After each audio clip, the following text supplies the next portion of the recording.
AC வாங்கணுமா? நம்ம Poorvika appliances visit பண்ணுங்க. பெஸ்ட் எக்ஸ்சேஞ்ச் ஆஃபர் ECMIல ஈஸியா வாங்கலாம் ஏசி. லயன் சாக்லேட்ஸ்ல பாதாம், டேட்ஸ், சாக்லேட் மூணும் இருக்கு. ருசிக்கு சாக்லேட், அயன் சத்துக்கு டேட்ஸ், புரோட்டீனுக்கு பாதாம். Lion choco dates. Healthy and delicious. இப்போ இந்த ஈரானுக்கு எதிரான தாக்குதல் அப்படின்றது ஈரான் மட்டும் கிடையாதுங்க. இதெல்லாம் சீனாவுக்கு வைக்கிற செக். வெனிசுவேலா, அடுத்தது ஈரான், ரெண்டுத்துல இருந்தும் சீனாவுக்கு ஆயில் போயிட்டு இருக்கு, ஞாபகம் வச்சுங்க. அண்ட் ஈரானுடைய ஆயில் எக்ஸ்போர்ட்ல கிட்டத்தட்ட 90% சீனாவுக்கு மட்டுமே போயிருந்தது.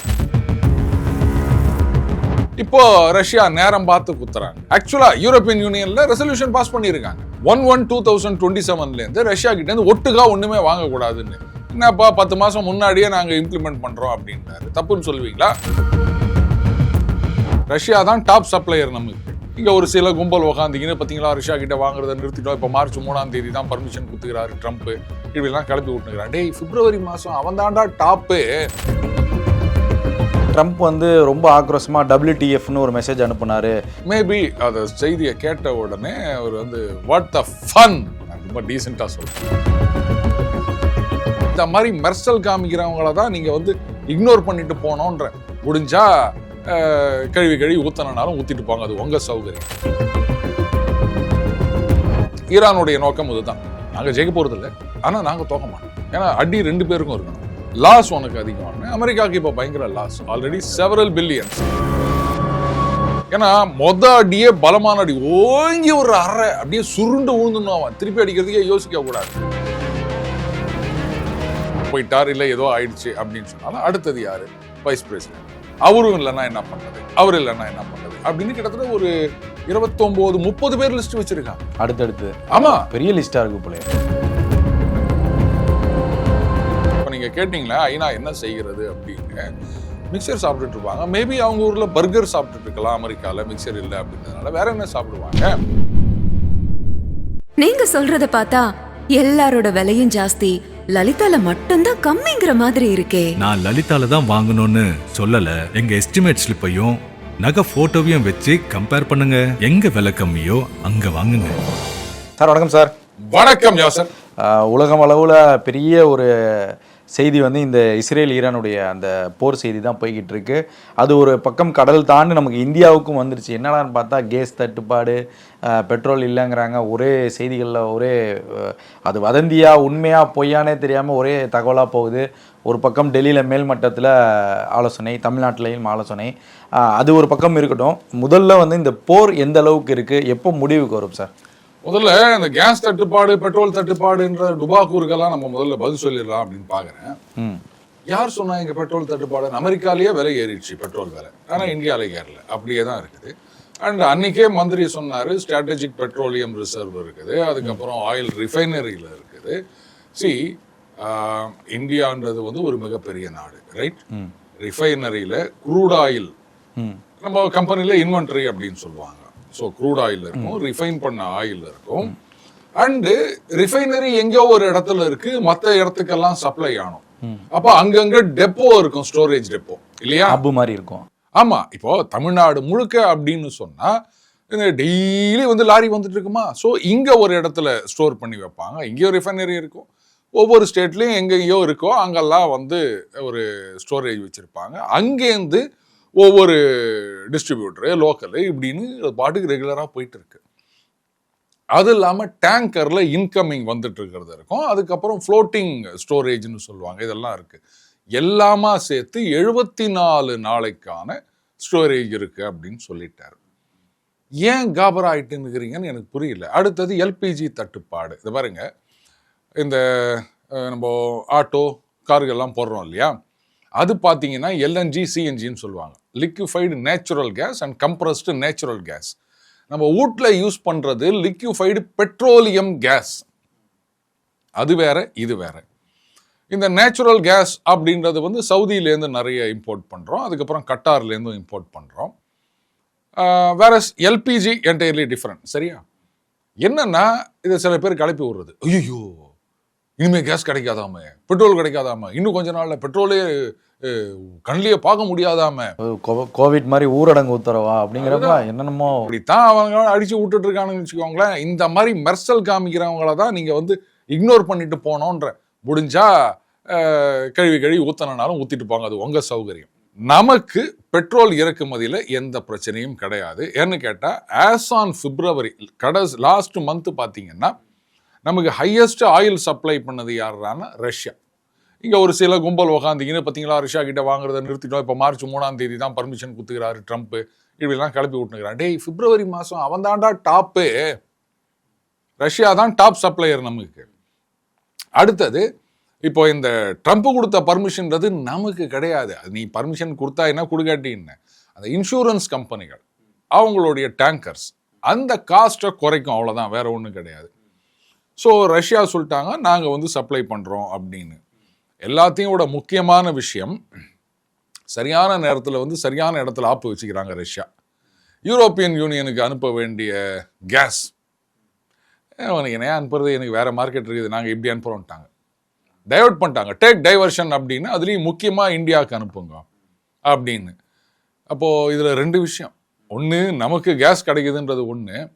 இவ்வளோ நாளாக யூரோப்பியன் யூனியன் இன்னுமாடா நீங்கள் ரஷ்யா கிட்ட கேஸ் வாங்கியிருந்தீங்க, இன்னுமா நாங்கள் உங்களோட கொண்டு கொடுப்பு கிடையாது அப்படி இப்படின்லாம் சொல்லியிருந்தீங்க, கடைசியில் வெக்கம் கிட்ட போய் அவங்ககிட்ட தான் கேஸ் வாங்கி துண்ணுங்கிறீங்களா நீங்கள் அப்படின்னா, அங்கே கண்ணாபின்னான்னு கேஸ் விலை ஏறிடுச்சிங்க.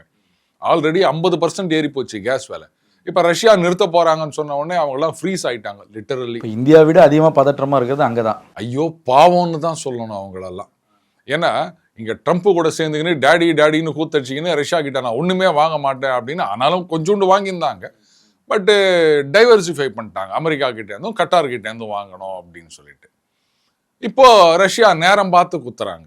என்னப்பா, நமக்கு அங்கே நிறைய பேர் காத்துன்னுக்குறாங்க, உங்களுக்கு கொடுக்கணும்னு அவசியம் கிடையாது. நீங்கள் தான் வந்து ஆக்சுவலாக யூரோப்பியன் யூனியனில் ரெசல்யூஷன் பாஸ் பண்ணியிருக்காங்க 1/1/2027 ரஷ்யா கிட்டேருந்து ஒட்டுக்கா ஒன்றுமே வாங்கக்கூடாதுன்னு. என்னப்பா 10 மாதம் முன்னாடியே நாங்கள் இம்ப்ளிமெண்ட் பண்ணுறோம் அப்படின்றாரு. தப்புன்னு சொல்லுவீங்களா? ஏன் 27 மட்டும்தான் வாங்க மாட்டீங்களா? இப்போ வாங்காதீங்க, இன்னைக்கு என்ன வந்தது? ஆக்சுவலாக இந்த ஈரான் வார் முடிஞ்ச பிறகு அதுக்கப்புறமா உக்ரைன் மேட்ரு ஒரு முடிவுக்கு வந்துடும். அதுக்கப்புறம் ட்ரம்ப்பே சொல்வார், ஏய் எல்லாம் போய் புட்டின் ஆண்டை வாங்கிக்காங்க அப்படின்வார். அப்போ இந்த பையில என்ன பண்ண போகிறானுங்க நம்ம பார்க்க தானே போகிறோம். ரைட். இப்போ வந்து இந்த வார் ஆக்சுவலாக ட்ரம்ப் வந்து புட்டின் கிட்ட பேசியிருக்காரு. நான் உக்ரைனை பற்றி பேசினேன், அதை பற்றி பேசினேன் அப்படின்றாரு. Actually searching for an off ramp, ஏதாவது ஒரு ஃபேஸ் சேவர்.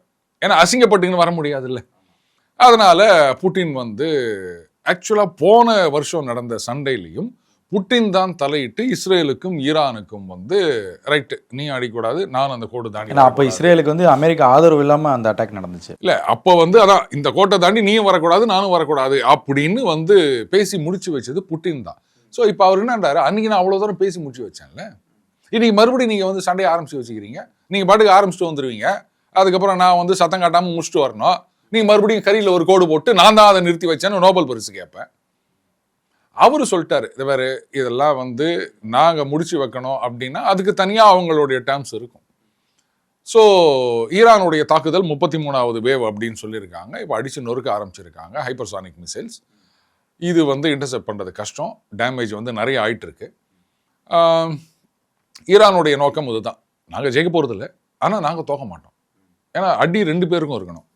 லாஸ் உனக்கு அதிகமான அமெரிக்காவுக்கு இப்போ பயங்கர லாஸ், ஆல்ரெடி செவரல் பில்லியன்ஸ். போர் வருங்கிறது முன்கூட்டியே தெரிஞ்சுதான் ஈரான் தயாராக தான் இருக்காங்க. அவங்க வந்து எப்போ கணக்கு பண்ணிட்டாங்க, அந்த 12 நாள் போன வருஷம் நடந்த யுத்தம் அப்படின்றது ஒரு ட்ரெய்லர் தான். என்னைக்கு இருந்தாலும் அவங்க திரும்பி வருவாங்க, அது புட்டின் என்னதான் வந்து பேசி முடிச்சு வச்சாலும் இவங்க சும்மா இருக்க மாட்டாங்கன்றது அவங்களுக்கு நல்லாவே தெரியும்.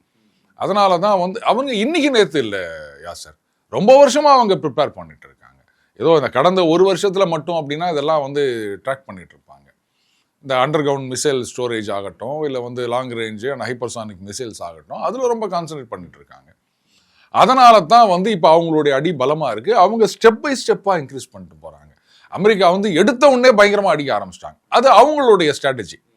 ஏன்னா அடியே பலமான அடி, ஓங்கி ஒரு அரை அப்படியே சுருண்டு விழுந்துன்னு அவன் திருப்பி அடிக்கிறதுக்கே யோசிக்க கூடாது.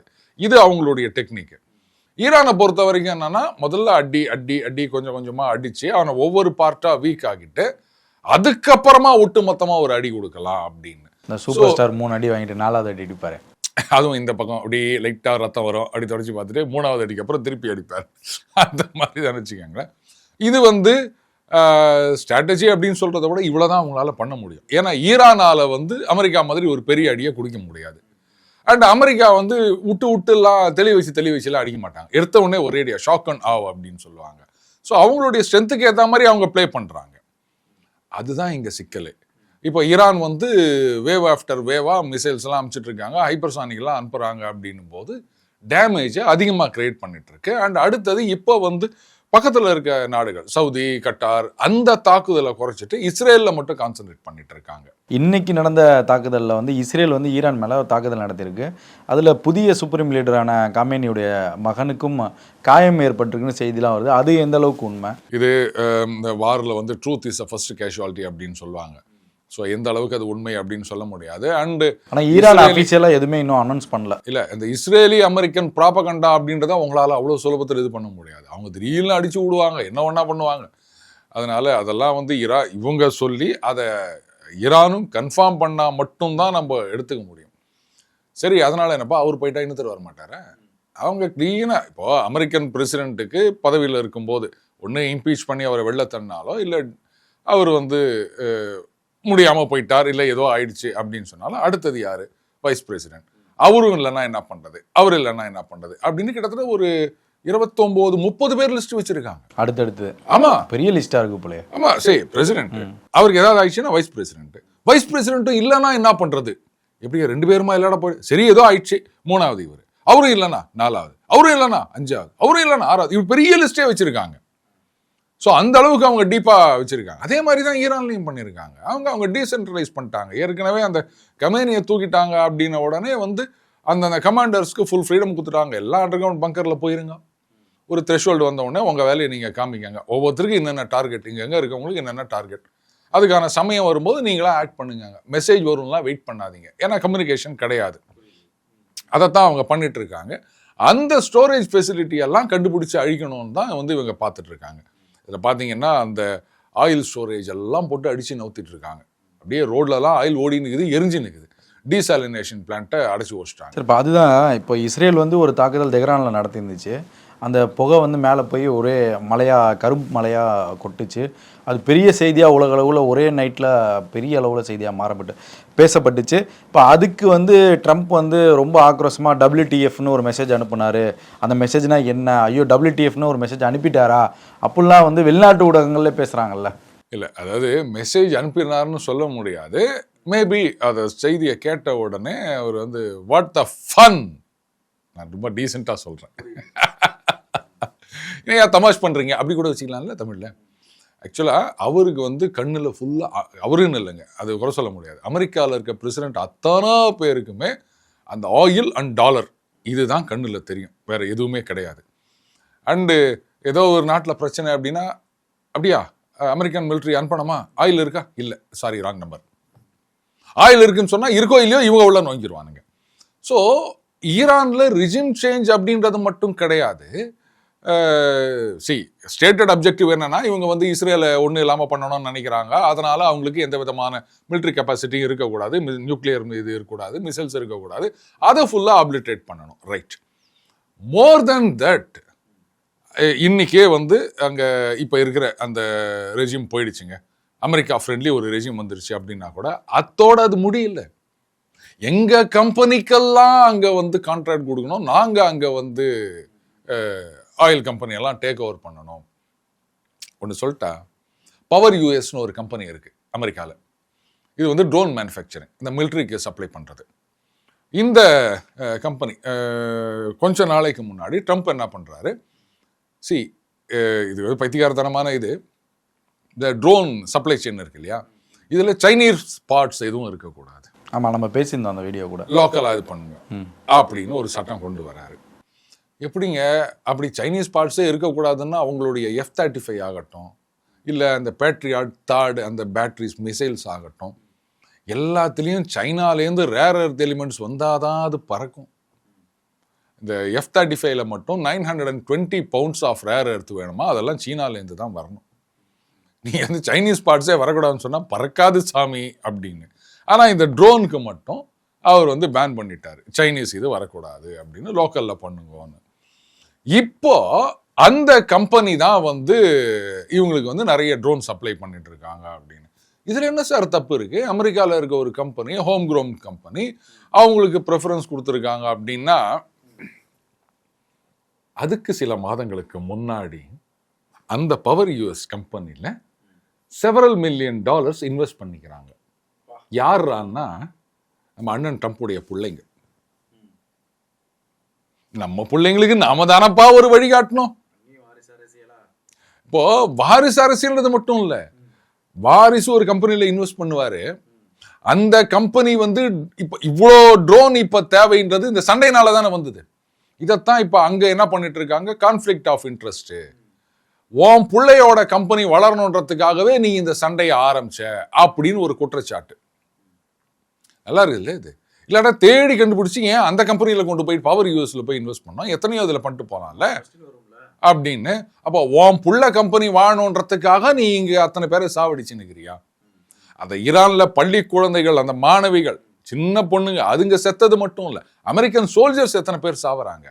உன் புள்ள கம்பெனி நல்லா இருக்கணுன்றதுக்காக நீ இப்படி பலி கொடுக்குறியா அப்படின்னு கேட்டுனுக்குறாங்க. ஸோ இந்த மாதிரி விஷயங்கள்லாம் நிறைய நடந்துட்டு தான் இருக்குன்னு வச்சுக்காங்க. பட் ஈரான் வந்து எல்லாத்துக்கும் தயாரா ரொம்ப வருஷமா ப்ரிப்பேர் பண்ணிருக்கு. ரெண்டு சைடுமே, இஸ்ரேலும் சரி ஈரானும் சரி. இஸ்ரேல் வந்து அங்க அந்த டிராஃபிக் லைட் எல்லாம் ஹேக் பண்ணி வச்சுக்கிறாங்களாம். இவர் கம்பெனி எங்கெங்கெல்லாம் போனாரும் ட்ராக் பண்றதுக்கு. அண்ட் நிறைய ஊடுருவி இருக்காங்க அவங்களுடைய ஏஜென்ட்ஸ். பல வருஷங்களா அங்கேயே கொடுத்தா. அங்க ஆல்ரெடி யூதர்கள் வசிக்கிறாங்களா சார் ஈரான்ல கொஞ்ச நாளா? இல்ல, பல வருஷமா அங்கேயே இருந்தாங்க. அவங்க குற்றமே நடத்தின்னு இருக்கிறாங்க. அவங்கள வந்து சுலபமா நீ ஐடென்டிஃபை பண்ண முடியாது, பெரிய அளவு வரைக்கும் ஊடுருவி இருக்காங்க அப்படின்றாங்க. ஸோ ரெண்டு பேரும் வந்து பல வருஷங்களா பிளான் பண்ணது தான் அது. இப்போ அமெரிக்காவுக்கு வந்து ஒரே ஒரு வழி, ஈரான்ல வந்து கிட்டத்தட்ட இந்த மிலிட்ரி இன்ஃப்ராஸ்ட்ரக்சர்லாம் டெஸ்ட்ராய் பண்ணிட்டாங்க. ஒட்டுக்கா மிச்சம் மீதி இருக்கிற அந்த மிசைல் லான்ச்சர் அண்டர் கிரவுண்ட் சைட்டையும் டெஸ்ட்ராய் பண்ணாதான் அவங்க வந்து பேச்சுவார்த்தைன்னு இறங்க முடியும். அப்படி இல்லைன்னா பாதியில் விட்டுட்டு வந்த மாதிரி மறுபடியும் இந்த சண்டை ஆரம்பிக்கும். ட்ரம்ப் பண்ணக்கூடிய சில காரணங்களால் வந்து உலக நாடுகள் மத்தியில் ஒரு பெரிய பதற்றத்தை ஏற்படுத்துது. ஒரு இயல்பு வாழ்க்கையை வந்து நமக்கு பாதிப்படைய செய்யுது. அப்போ ஐநா என்ன பண்ணுது, மற்ற நாடுகள் வந்து யாரும் கேள்வி கேட்க மாட்டாங்க அப்படிங்கிற ஒரு விஷயம்லாம் இருக்கிறப்போ மோடி வந்து அமீரக தூதர் வந்து சமீபத்தில் சொல்லியிருந்தார், மோடி வந்து ஒரு ஃபோன் காலில் பேசினாலே போதும் இந்த போர் முடிஞ்சிருங்கிற ஒரு விஷயத்தை வந்து பதிவு செஞ்சிருந்தார். அப்போ இந்தியாவோட ரோலுங்கிறது வந்து லாஸ்ட்டாக நீங்கள் உக்ரைன் ரஷ்யா போராக இருக்கட்டும், இப்போ நடக்கிற ஈரான் இஸ்ரேலாக இருக்கட்டும், இதுக்கு முன்னாடி நடந்த ஈரான் இஸ்ரேல் போராக இருக்கட்டும், எல்லாத்துலேயுமே வந்து இந்தியாவோட இன்வால்வ்டுங்கிறது வந்து ரொம்ப அதிகமாகவே இருக்குல்ல சார். ஸோ அப்போ இந்தியா வந்து எந்த அளவுக்கு பவர்ஃபுல்லாக இருக்கும்? முதல்ல அந்த WTF முடிச்சிடுறேன் நான். இந்த ஆயில் ஸ்டோரேஜை கொளுத்தினது ட்ரம்ப்புக்கு பிடிக்கல. ஏன்னா அவருடைய கணக்கு அங்கே ரெஜிம் சேஞ்ச் கொண்டு வந்த பிறகு அமெரிக்க கம்பெனிகள் அங்கே போனோம், அந்த ஆயில் வெல்லெல்லாம் டேக் ஓவர் பண்ணணும், இவங்க பார்ட்னர்ஷிப்பில் ஓட்டணும் அப்படின்னு. நீ பாட்டுக்கு ஆயில் அதெல்லாம் கொளுத்தி புட்டியானா செலவு நிறைய ஆகும்ல. ஸோ அதுக்காகத்தான் என்னடா தமாஷ் பண்ணி நிற்கிறீங்க அப்படின்றதுக்காக WTF அப்படின்னு நினச்சார். இப்போ நீங்கள் கேட்டிங்களே ஐநா என்ன செய்கிறது அப்படின்னு, மிக்சர் சாப்பிட்டுட்டு இருப்பாங்க. மேபி அவங்க ஊரில் பர்கர் சாப்பிட்டுட்டு இருக்கலாம், அமெரிக்காவில் மிக்சர் இல்லை அப்படின்றதுனால வேற என்ன சாப்பிடுவாங்க. எனக்கு ஒன்று ஞாபகம் வருது, 1960s வாக்கில் வந்து காங்கோவில் பிரச்சனை வந்ததுங்க. பெல்ஜியம் காலனியாக இருந்தது, பெல்ஜியம் போயிட்டாங்க. பெல்ஜியம் இருந்த வரைக்கும் ஒன்றா அவங்க வந்து மேனேஜ் பண்ணியிருந்தாங்க. அவங்க சுதந்திரம்னு கொடுத்துட்டு போன பிறகு பார்த்தீங்கன்னா நிறைய எத்தனிக் குரூப்ஸ் இருக்குது. ஒருத்தரோட ஒருத்தர் சண்டை போட்டுக்கின்னு நான் தனி நீ தனி இப்படிலாம் இது பண்ணியிருந்தாங்க. மறுபடியும் பெல்ஜியம் உள்ளே வந்து அதுக்கப்புறம் ஐநா போயிட்டு என்ன நீங்கள் இது மாதிரிலாம் பண்ணுறீங்க, அதெல்லாம் கூடாதுன்னு சொல்லி அங்கே சமாதானத்தை உருவாக்க வேண்டும் அப்படின்னு ஒரு ப்ராவின்ஸ் தனியாக போயிடுச்சு. அப்போ என்ன சொல்கிறாங்க, இதுக்கு என்ன சொல்யூஷன் அப்படின்னா, அந்த ஐநா சபை பாதுகாப்பு கவுன்சில் இருக்கு இல்லையா, அவங்கள கூப்பிட்டு டிஸ்கஸ் பண்ணலாமா அப்படின்னா, அப்போ என்ன சொல்கிறாங்க, அது பாருங்க, நீங்கள் வந்து ஐநா சபையோட செக்ரட்டரி, நீங்கள் டிசைட் பண்ணணுமே தவிர நீங்கள் என்ன வந்து செக்யூரிட்டி கவுன்சில் மெம்பர்ஸ் கிட்ட போய் கன்சல்ட் பண்ணுறீங்க, அப்போ உங்களுடைய பொசிஷன் என்ன ஆகுதுன்னு அந்த காலத்தில் கேட்டாங்க 60ஸ்லேயே. ஆமாம், அப்போது ஐநாவோட அந்த செக்ரட்டரி ஜெனரல் போஸ்ட்ன்றது அந்த அளவுக்கு பவர்ஃபுல்லாக இருந்தது. he has to take decisions. அவரு நான் வந்து இவங்க கிட்ட கேட்டுனுக்குறாங்களா அப்படின்னு. இன்னைக்கு அவங்க என்ன சொல்கிறாங்களோ அந்த டெம்ப்ளேட்டுக்கு ட்வீட் போட்டுனுக்கிறாரு ஐநா செக்ரட்டரி. அதெல்லாம் யூஸ்லெஸ், விட்டு தள்ளுங்க. அதெல்லாம் எப்போ முடிஞ்சு போச்சு. அது அங்கே பேசாமல் அதை இடித்து கட்டிட்டு எங்கேயாவது அங்கே ஒரு லைப்ரரியோ இல்லை வந்து ஒரு ஹாஸ்பிட்டலோ கட்டிட்டு போங்க, ஜனங்களுக்கு யூஸ்ஃபுல்லாக இருக்கும். அடுத்தது இந்தியாவிடமிருந்து ஒரு ஃபோன் கால் வந்தால் அப்படின்னு. see we have got very good relations with அமீரகம், UAE, ஈவன் சவுதி, கட்டார். அதே மாதிரி ஈரானோடைய கூட நல்ல உறவு தானே. அதுக்கு மேலே இஸ்ரேல். இது அந்த சைடு ஆஃப் த ஸ்பெக்ட்ரம். அதே மாதிரி ஈரானுக்கும் நமக்கும் வந்து ஒரு உறவு இருக்கின்றது. நடுவில் சரி சில நேரங்களில் நம்ம இப்படி திரும்பிப்போம், அவங்க அப்படி திரும்பிப்பாங்க. இருந்தாலுமே நாம சொன்னோம் அப்படின் போது ஒரு வாய்ஸ் இருக்க தான் செய்கிறது. பட் இந்த நேரத்தில் நாம தலையிட வேண்டாம் அப்படின்றது தான் என்னுடைய கருத்து. ஏன்னு கேட்டிங்கன்னா, இன்னைக்கு சொல்லுவாங்க அடி வாங்குறாங்க, லாஸ் ஆகினுக்குது, ரிஃபைனரியை ஒடுக்குறாங்க, டீசலினேஷன் பிளான்ட்டை நொறுக்குறாங்க, அதனால நீங்கள் வந்து பேசுங்க அப்படின்னா நாம பேசினா சரி ரைட்டுங்க, நான் பேசி ஈரானை வந்து ரைட் 24 மணி நேரம் நீ எதுவும் அனுப்பாதப்பா அப்படின்னு நான் சொல்ல வைக்கிறேன். அந்த சைட்லேருந்து உங்களால் சொல்ல முடியுமா? ட்ரம்ப் ஒத்துப்பாரா? இல்லை நீங்கள் தான் அவர்கிட்ட போயிட்டு பாருங்க அவன் சண்டை போடல, நீங்களும் சண்டையை நிறுத்திங்கன்னு உங்களால் இந்த எமிரேட்ஸ்லேருந்து யாராவது ஒருத்தர் சொல்ல முடியுமா? அங்கே ட்ரம்ப் சொல்கிறத கேட்டு தானே நீங்கள் ஆடின்னு இருக்கிறீங்க. முதல்ல எங்கள் பேசஸ் அலோவ் பண்ண மாட்டோம்னு சொல்லிட்டு இன்றைக்கி அதை தானே பண்ணிட்டு இருக்கீங்க. அப்போது பேசியும் பிரயோஜனம் இல்லை. இப்போ புட்டினும் வந்து சும்மா இருக்காருன்னா அதான் காரணம். எதுக்காக நாம போய் தலையிடணும்? ஏற்கனவே நம்ம வந்து பேசி சமாதானம் பண்ணி வச்சோம், இவங்க மறுபடியும் ஆரம்பிச்சிட்டானுங்க. எல்லாம் முடிச்சுட்டு அடி வாங்கின்னு ஒன்றும் முடியாத போவனா வரட்டும் பார்த்துக்கலாம் அப்படின்னு. ஸோ பேசலாம், ஒன்றும் தப்பு கிடையாது. ஆனால் அவங்க வந்து பயத்தினால இந்த மாதிரி வந்து கேட்டால் அது வேலைக்கு ஆகாது. இதை வந்து அவங்க ட்ரம்ப் கிட்ட சொல்லணும். டேய், உங்கள் சண்டையில் எங்கள் ஊரில் நீ 7.5 இழுத்து வச்சுக்கிறேன், நியாயமா இது? உங்கள் சண்டையை உங்களோட வச்சுக்காங்க. ஈரான் சரியாக ப்ளே பண்ணாங்க.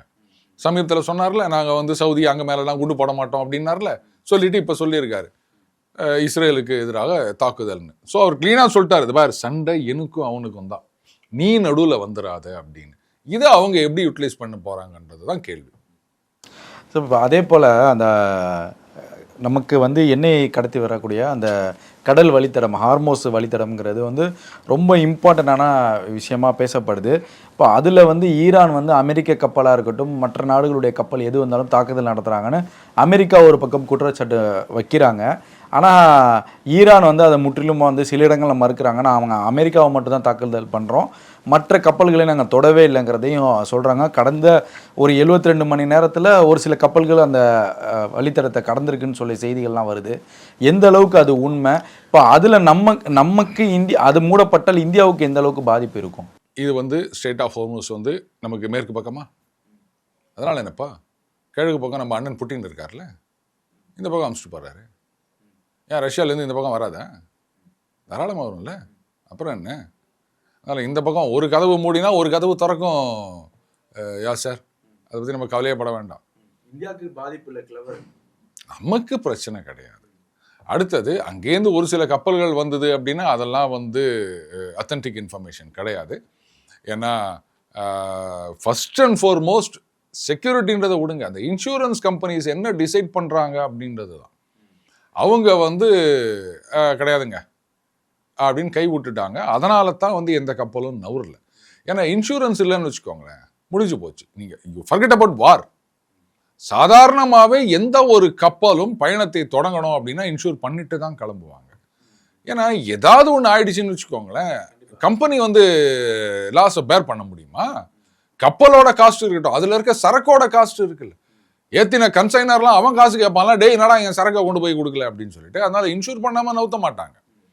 அப்போ அந்த இன்சூரன்ஸ் கம்பெனிகள் வந்து ஐயோ எங்களால் முடியாதுங்க அப்படின்னும் போது நீங்கள் என்னதான் செக்யூரிட்டி கொடுத்தாலும் யாரும் ஏற்றுக்க மாட்டாங்க. லாஸ் அந்த அளவுக்குங்க. இப்போ அதே போல் வந்து ட்ரம்ப்போட வந்து இந்த ஈரானுடைய தாக்குதலில் வந்து ரொம்ப முக்கியமாக காமேனி வந்து கொல்லப்படணும், ரெண்டாவது வந்து இங்கே ஆட்சி அதிகாரம் மாறணும், நாங்கள் சொல்லக்கூடிய ஆட்களை தான் ஈரானில் ஆட்சி அதிகாரத்தில் இருக்கணுங்கிறது தான் ஒரு குறிக்கோளாக இருந்துச்சு. ஆனால் அது வந்து அவங்களால செயல்படுத்த முடியல, அமெரிக்கானால முடியல. அடுத்தடுத்த தலைவர்கள் லிஸ்ட்டில் ரெடியாக இருக்காங்க. ஒரு பக்கம் அப்படி இருந்தாலும் இப்போ இந்த ஹார்மோஸ் இந்த வழித்தடத்தை அமெரிக்கா குறி வைக்கிறது ஏன் சார்? எங்களுக்கும் அந்த இடம் வேணுங்கிறதுல ரொம்ப இம்பார்ட்டண்டாக இருக்காங்க. அதில் 2 விஷயம் இருக்குது. இப்போ அந்த ஈரானுக்கு எதிரான தாக்குதல் அப்படின்றது அது ஈரான் மட்டும் கிடையாதுங்க, இதெல்லாம் சீனாவுக்கு வைக்கிற செக்கு. வெனிசுவேலா, அடுத்தது ஈரான், 2த்துலேருந்தும் சீனாவுக்கு ஆயில் போயிட்டு இருக்கு, ஞாபகம் வச்சுக்கணும். அண்ட் ஈரானுடைய ஆயில் எக்ஸ்போர்ட்டில் கிட்டத்தட்ட 90% சீனாவுக்கு மட்டுமே போயிருந்தது. சீனாவுக்கு அனுப்புவாங்க, அங்கேருந்து பதிலுக்கு காசுக்கு பதிலாக சாமான் வாங்கிப்பாங்க. ஸோ இப்படி தான் அது ஓடிட்டு இருந்தது. அது சீப்பாக வேற கொடுப்பாங்க, ஏன்னா வேற யாரும் வாங்க மாட்டாங்க சாங்ஷன்ஸ்னால அப்படின்றது. ஒரு பக்கம் ரஷ்யா கிட்டேருந்து சீப்பு, அதை விட சீப்பாக ஈரான்லேருந்து வாங்கிட்டு இருந்தாங்க. ஸோ இப்போ அதை கை வைக்கிறாங்க அப்படின்னும் போது சீனாவை சுத்து போடுற வேலையில் இன்னொரு பார்ட் இது. ஆமாம், அதில் சந்தேகமே வேணாம். அந்த ஸ்ட்ரெய்ட் ஆஃப் ஹார்மோஸ் அப்படின்றது வந்து வேர்ல்டோட சப்ளையில் 20% ஆஃப் ஆயில் அப்படின்றது வந்து அந்த பக்கமாக தான் போகுது. யாருக்கும் சொந்தம் கிடையாது அது வந்து. பட் அது குறுகலான பகுதி அப்படின்றதுனால, அது ஈரான பார்டர் ஒட்டி இருக்குது அப்படின்றதுனால அங்கே போகும்போது நாங்கள் வந்து ட்ரோன் அனுப்புவோம், கண்ணி வெடி வைப்போம், இல்லை வந்து மிசைல் அனுப்புவோம், காலி பண்ணுவோம், ஒரு மெர்சல் காமிக்கிறது. அப்போ அந்த ஆயில் டிராஃபிக் நின்றுடுச்சின்னு சொன்னால் முதல்ல அடி வாங்க போகிறது நீங்கள் வந்து யூர் ஃபர்கெட் அபவுட் இந்தியா, சீனா, இவங்களுக்கு ஆயில் வருது வரல அப்படின்றது. ஏன்னா இவங்களுக்கு இங்கே இல்லைன்னா ரஷ்யா கிட்டேருந்து வாங்க போகிறாங்க. நாம் வந்து ஆப்பிரிக்கன் கண்ட்ரிஸ் கிட்டேருந்து இந்த மாதிரிலாம் டைவர்சிஃபை பண்ணிட்டோம். ஆனால் சவுதி அண்டு அதர் கண்ட்ரிஸ் இருக்குல்ல, விற்க முடியாது. காசு ஒரு மாதம் அவங்க வந்து ஆயில் மூவ் பண்ண முடியலன்னு வச்சுக்கோங்களேன். அப்போது அங்கே இருக்கிற ரிஃபைனரிஸ்லாம் வந்து ரிஃபைனரி விடுங்க, முதல்ல அந்த ஆயில் எக்ஸ்ட்ராக்ஷன், ஆயில் வெல், முதல்ல அந்த ஆயில் எடுக்க முடியாதுல்ல. எடுத்து என்ன பண்ணுவீங்க? நீங்கள் எங்கே கொண்டு போய் வைப்பீங்க இல்லையா? ஏற்கனவே கப்பலாக டேங்கராக குவிஞ்சு கிடக்குது. எடுக்கிறத எங்கே கொண்டு போய் வைப்பீங்க? இது வந்து நம்ம குழா மாதிரி கிடையாதுங்க, டக்குன்னு மூடிட்டு அப்புறம் திறக்கிறதுக்கு. அப்போது ஒரு மாதம் உங்களுக்கு வந்து ஒரு பைசா கூட வரலன்னா சரி, அதில் வந்து அவங்க ஒரு மாதம் வருமானம் இல்லாட்டா உடனே இதுவாகிட போகிறது கிடையாது. ஏகப்பட்ட இன்வெஸ்ட்மெண்ட் இருக்குது, ஏகப்பட்ட பணம் இருக்குது அவங்க கிட்ட. ஆனால் உண்டியலை உடைச்சி எடுக்கிற மாதிரி. அண்ட் அந்த நேரத்தில் மற்ற கண்ட்ரிஸ் மார்க்கெட்டை பிடிச்சிட்டாங்க அப்படின்னு சொன்னால் மேபி அன்ஃபேவரபிள் டேர்ம்ஸ் கூட இருக்கலாம். ரஷ்யா என்ன பண்ணுவாங்க, அவங்க ப்ரொடக்ஷன் அடிச்சு நவுத்திடுவாங்க. ஆமாம், அவங்களுக்கு இதான டைமிங் இல்லையா? ஸோ அதாவது என்னடா கேட்காதவங்க கூட பெட்ரோல் கேட்குறாங்கிறப்ப அவன் என்ன பண்ணுவான்? நீங்கள் வந்து ரஷ்யா கிட்டேருந்து ஆயில் வாங்குறீங்க, உக்ரைனுக்கு எதிரான சண்டைக்கு நீங்கள் தான் ஃபன் பண்ணி நிற்கிறீங்கன்னு. இல்லை லூஸு, நீ தாண்டா ஃபன் பண்ணி நிற்கிற. இப்போ ஆயில் விலை ஏறி போச்சு. இதில் முதல்ல ஒரு கண்டிஷன் போட்டாங்க, ஞாபகம் இருக்கா? ரஷ்யா நீ ஆயில் விற்கலாம், ஆனால் $60 மேலே விற்கக்கூடாது அப்படின்னு. இப்போ ஆல்ரெடி வந்து பிரெண்ட் க்ரூடு வந்து 100 தாண்டிட்டு மறுபடியும் இறங்கி இப்போ மறுபடியும் 100 பக்கம் வந்திருக்குன்றாங்க. இப்போ எப்படி அந்த $60 கண்டிஷன் நிற்குமா? ஆக்சுவலாக ட்ரம்ப் சொன்னார்ல அந்த வெய்வர் அப்படின்னு சொல்லிட்டு, அது ஆக்சுவலாக இந்தியாவுக்குன்னு கிடையாதுங்க. சும்மா நம்ம ஒன்றும் அவங்களுக்கு ஜால்ரா தட்டின்னு இல்லையன்றதுக்காக அந்த மாதிரி பேசியிருக்காங்க. இப்போ அந்த $60 ரெஸ்ட்ரிக்ஷன்லாம் கிடையாது. ஸோ பிரெண்ட் க்ரூடு என்ன ரேட்டோ அதே தான் ஓரல் க்ரூடும் நமக்கு வரப்போகுது. என்ன இந்தியான்றதுனால ஸ்பெசிஃபிக்காக ஏதாவது கன்செஷன் கொடுக்கலாம், அவ்வளோதான். பட் ஏறின விலையிலேருந்து தான் கன்செஷன் தவிர 60ன்றதெல்லாம் கிடையாது. புரியுதுங்களா? அப்போது ஒவ்வொரு டாலர் விலை ஏறும் போதும் ஒவ்வொரு பில்லியன் அவங்களுக்கு அதிகமாக போய் நிற்குது. Billions of dollars or rupees or rubles எப்படி வேணா வச்சுக்கோங்க, அதிகமாக போய் நிற்குதுன்னு அர்த்தம். ஏண்டா இன்னும் ரஷ்யா கிட்ட ஆயில் வாங்கின்னு அவனை ஏற்றி விடுறேன்னு சொல்லிட்டு இப்போ நீயே வந்து வழி வச்சு விட்டல. ரஷ்யா எதிர்பார்த்துருக்கவே மாட்டாங்க இவ்வளோ சேல்ஸ் ஆகும், இவ்வளோ ரேட்டுக்கு சேல்ஸ் ஆகும் அப்படின்னு சொல்லிட்டு. அதான் ஒரே கல் அந்த கண்ணா லட்டு தின்ன ஆசை பலமாங்கா இது அவங்கள. ஏன்னா வார் ஆரம்பிச்சதுக்கு முன்னாடி இருந்ததை விட இப்போ அவங்களுடைய ப்ரொடக்ஷன் வந்து ஐ மீன் சேல்ஸும் கம்மியாயிடுச்சு. ஏன்னா யூரோப்பியன் யூனியன் தானே அவங்களுடைய மெயின் மார்க்கெட், அது நின்று போச்சு இல்லையா? ஸோ இந்தியா, சைனா இந்த மாதிரி சில பேர் மட்டும்தான் வாங்கியிருந்தாங்க, பெருசாக யாரும் இது பண்ணல. ஸோ ப்ரொடக்ஷன் அப்படி குறைஞ்சிருந்தது. இப்போ ரைட்டு ஏத்து ஓவர் டைம் போடு அப்படின்னு சொல்லலாம். காசும் அதிகமாக வந்து இதுல ஒட்டுமொத்தமா ரஷ்யாவுக்கு தான் பெரிய லாட்ரி. ஆமா, வருவாரு கண்ணா இன்னொரு லட்டு தின்ன ஆசையா ட்ரம்ப் எங்கேயாவது போய் குண்டு போடியா நீ அப்படிங்கிற மாதிரி ஆயிரும். இவ்வளவு நேரம் பல்வேறு கேள்விக்கு பதில் தம்பிங்க நன்றி சார். நன்றியா சார்.